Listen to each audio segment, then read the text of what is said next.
Food these days is one big question mark. The fact is that millions of people suffer as a result of the tragic failure that is our current food system. Well, that's at least what one book explains and aims to be a balanced guide to food and health. And here to share more is the author of Food, What the Heck Should I Eat?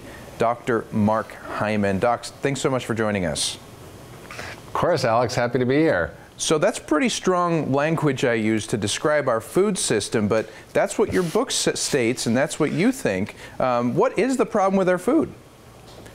It's such a mess, Alex. We have a confused consumer because the government's guidelines don't match the science, because the food industry pushes all sorts of marketing and produces toxic products that make us sick and fat. And people are just left confused with competing headlines of what to eat. Eggs are bad, then they're good. It's just enough to make people give up. So that's really why I wrote Food, What the Heck Should I Eat? Because people are asking me that question all the time, and I base it on 40 years of nutritional research and science and 30 years of practicing in patients and seeing how nutritional medicine works. And at the end of the day, it's pretty simple. It's eat real food. And there's subtleties within each category of food, but you know, the food here on the table doesn't have a nutrition facts label, doesn't have an ingredient list, doesn't have anything that's not food in it. It's no butylated hydroxytoluene in this orange, right? It's just an orange. And that's all this stuff. We eat 3,000 food items a day. We eat 152 pounds of sugar, 132 pounds of flour, 10% of our calories are refined oil, 60% of the food eaten by Americans is processed toxic food, and it's making us sick and fat. And so the purpose of this book is to empower people with the knowledge and information to actually take back their health, to understand the simplicity of eating real, whole, delicious food and how amazing it can be. Well, I think most of us listening to this and watching try to ignore the label on the back of things with all that alphabet soup. I mean, it really can be confusing and concerning if you really take a deep dive and look at what's actually in your food. But let's talk about some misconceptions about the healthy foods that you're talking about. Yeah, sure. Well, one of the things we are afraid of is fat. And I talked a lot about this before, but we think that we should be eating low fat to lose weight, low fat to prevent heart disease. The truth is this has gone out of scientific credibility many, many years ago. And the Dietary Guidelines Committee basically said we no longer need to limit our dietary fat intake or even worry about dietary cholesterol.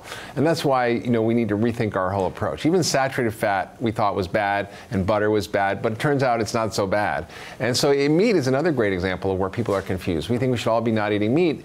And the issue is we shouldn't be eating factory farm meat, feedlot meat, but actually traditional grass-fed meats as they've been, you know, raised for millennia, literally millions of years, natural animals hunting and grazing, grazing and we're hunting them, actually have very beneficial properties. High quality protein, it has very less inflammatory potential than feedlot meat, it's got more antioxidants, more good fats, and it can be part of a healthy diet.